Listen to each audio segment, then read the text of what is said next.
Cinema ലോകത്തെ വാർത്തകളും സെലിബ്രിറ്റീസിന്റെ വിശേഷങ്ങളും ഉടനടി അറിയാൻ മലയാളി ലൈഫ് സബ്സ്ക്രൈബ് ചെയ്യൂ.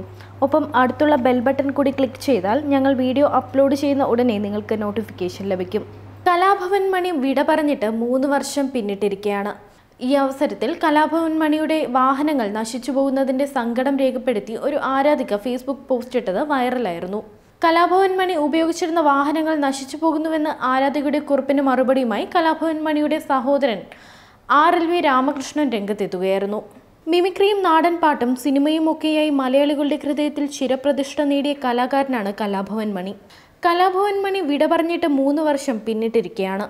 എന്നാൽ ആ കലാകാരന്റെ സ്ഥാനത്ത് ഇന്നും മറ്റൊരാളെ പ്രതിഷ്ഠിക്കാനാകാതെ ആ ഓർമ്മകളെയും പാട്ടിനെയും ഇന്നും നെഞ്ചേറ്റുകയാണ് മലയാളികൾ. കലാഭവൻ മണിയുടെ ചരമദിനത്തിൽ ആ കലാകാരനെ മലയാളികളെല്ലാം അനുസ്മരിച്ചിരുന്നു.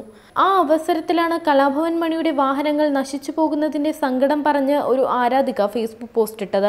കലാഭവൻ മണി ഉപയോഗിച്ചിരുന്ന വാഹനങ്ങൾ നശിച്ചു പോകുന്നുവെന്ന ആരാധികയുടെ കുറിപ്പിന് മറുപടിയുമായി സഹോദരൻ RLV രാമകൃഷ്ണൻ രംഗത്തെത്തുകയായിരുന്നു. വണ്ടികളുടെ കാര്യത്തിൽ തീരുമാനിക്കേണ്ടത് താനല്ലെന്നും അതിന്റെ ഉടമസ്ഥാവകാശം ഉള്ളവരാണെന്നും രാമകൃഷ്ണൻ പറഞ്ഞു.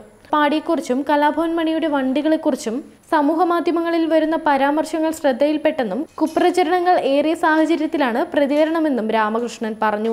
മണിച്ചേട്ടന്റെ വണ്ടികൾ കുടുംബത്തിന് വേണ്ടെങ്കിൽ ലേലം ചെയ്തുകൂടെയെന്നും എന്തിനാണ് നശിപ്പിച്ചു കളയുന്നതെന്നുമായിരുന്നു ആരാധിക സമൂഹമാധ്യമത്തിലൂടെ എഴുതിയത്.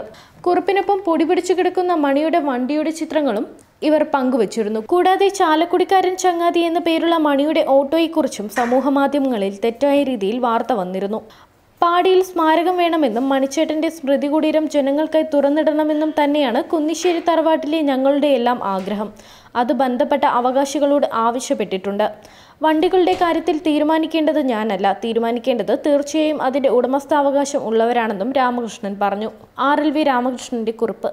പ്രിയ സ്നേഹിതരെ, കുറച്ചുനാളായി സമൂഹമാധ്യമങ്ങളിലൂടെ കാര്യങ്ങളുടെ നിജസ്ഥിതി മനസ്സിലാക്കാതെ പാടിയെക്കുറിച്ചും മണിച്ചേട്ടന്റെ വണ്ടികളെക്കുറിച്ചും ഉള്ള പരാമർശങ്ങൾ കാണാനിടയായി.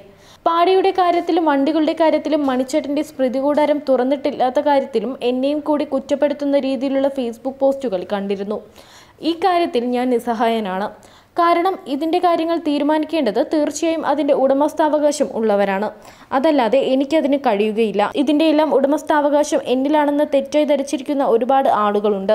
സത്യം തുറന്നു പറയട്ടെ, ഞങ്ങളുടെ മാതാപിതാക്കൾ വിയർപ്പൊഴുക്കി ഉണ്ടാക്കിയ 5 സെന്റ് സ്ഥലത്തിലാണ് ഞാൻ താമസിക്കുന്നത്. മറ്റൊരു സ്വത്തും ഞാനല്ല കൈകാര്യം ചെയ്യുന്നത്. അത് അതിന് അർഹതപ്പെട്ട അവകാശികളിൽ തന്നെയാണ് ഉള്ളത്. സോഷ്യൽ മീഡിയയിലൂടെ കുപ്രചരണങ്ങൾ ഏറുന്നത് കൊണ്ടാണ് ഇങ്ങനെയൊക്കെ എഴുതേണ്ടി വന്നത്. മണിച്ചേട്ടൻ മരിച്ച നാൾ മുതൽ തുടങ്ങിയതാണ് ഇത്തരം കുപ്രചരണങ്ങൾ. പാടിയിൽ സ്മാരകം വേണമെന്നും മണിച്ചേട്ടന്റെ സ്മൃതി കുടീരം ജനങ്ങൾക്കായി തുറന്നിടണമെന്നും തന്നെയാണ് കുന്നിശ്ശേരി തറവാട്ടിലെ ഞങ്ങളുടെ എല്ലാം ആഗ്രഹം. അത് ബന്ധപ്പെട്ട അവകാശികളോട് ആവശ്യപ്പെട്ടിട്ടുണ്ട്. വണ്ടികളുടെ കാര്യത്തിൽ തീരുമാനിക്കേണ്ടത് ഞാനല്ല. ഓട്ടോറിക്ഷയുടെ കാര്യമാണ് ഈ അടുത്ത് സോഷ്യൽ മീഡിയയിൽ ഏറെ കുപ്രചരണങ്ങൾ ഏറിയത്. ആ ഓട്ടോറിക്ഷ മണിച്ചേട്ടൻ ഞങ്ങളുടെ മൂത്ത സഹോദരന്റെ മകന് വാങ്ങിക്കൊടുത്തതാണ്. ഇത് മണിച്ചേട്ടൻ ഉപയോഗിച്ചിരുന്ന വണ്ടിയല്ല. ഒരു മ്യൂസിക് ആൽബത്തിൽ ഇത് മണിച്ചേട്ടൻ ഉപയോഗിച്ചിട്ടുണ്ട്. മണിച്ചേട്ടൻ ഉപയോഗിച്ച വണ്ടികൾ പണ്ടത്തെ ലാബർട്ട വണ്ടിയാണ്. മണിച്ചേട്ടന് സ്വന്തമായി ഓട്ടോ ഉണ്ടായിരുന്നില്ല. മറ്റുള്ളവരുടെ വണ്ടിയാണ് മണിച്ചേട്ടൻ ഓട്ടിച്ചിരുന്നത്. സമൂഹ മാധ്യമത്തിലൂടെ പ്രചരിച്ച ഓട്ടോറിക്ഷ മണിച്ചേട്ടൻ സഹോദരന്റെ മകന് വാങ്ങിക്കൊടുത്ത ഓട്ടോറിക്ഷയാണ്. അത് ഒരുപാട് നാളുകളായി ഓടിക്കാൻ കഴിയാതെ കിടക്കുകയായിരുന്നു. അതിനിടയിലാണ് പ്രളയം ആ വീടിനെ അടക്കം മുക്കിക്കളഞ്ഞത്. പ്രളയത്തിൽ മൂത്ത സഹോദരന്റെ വീട് മുങ്ങുകയും വീട് ഒട്ടും തന്നെ താമസയോഗ്യമല്ലാതാവുകയും ചെയ്തു. അവർ ദുരിതാശ്വാസ ക്യാമ്പിലായിരുന്നു താമസം. ആ വീടിന്റെ മുൻപിലാണ് ഈ ഓട്ടോ കിടന്നിരുന്നത്. എന്നാൽ ആ വീടിന്റെ അവസ്ഥയോ വീട്ടുകാരെയോ കുറിച്ച് ആരും അന്വേഷിച്ചില്ല. ഇന്നും ആ വീട് പുതുക്കി പണിയാൻ സാധിച്ചിട്ടില്ല. മൂത്ത സഹോദരന്റെ കുടുംബം ഇപ്പോൾ മണിച്ചേട്ടൻ പണിയിച്ച കലാഗ്രഹത്തിലാണ് താമസിക്കുന്നത്. അതിനിടയിലാണ് ഈ കുപ്രചരണങ്ങൾ സോഷ്യൽ മീഡിയ വഴി നടത്തുന്നത്. ഒരു കാര്യം തുറന്നു പറയട്ടെ, ഞങ്ങൾ സാമ്പത്തികമായി ഏറെ പുറകിൽ നിൽക്കുന്നവരാണ്. മണിച്ചേട്ടൻ മാത്രമായിരുന്നു ഞങ്ങളുടെ ആശ്വാസം. മണിച്ചേട്ടന്റെ തണലിൽ ആണ് ഞങ്ങൾ ജീവിച്ചത്. കാര്യങ്ങൾ അറിഞ്ഞു മാത്രം കുപ്രചരണങ്ങൾ നടത്തുക. ചാലക്കുടിയിൽ വന്ന് ഒരു ഫോട്ടോ എടുത്ത് ആളാവാൻ വേണ്ടി അവനവന് തോന്നുന്ന രീതിയിൽ പ്രചരണം നടത്താതിരിക്കുക എന്ന് പറഞ്ഞുകൊണ്ടാണ് RLV രാമകൃഷ്ണന്റെ കുറിപ്പ് അവസാനിക്കുന്നത്. Entertainment desk, Malayali life.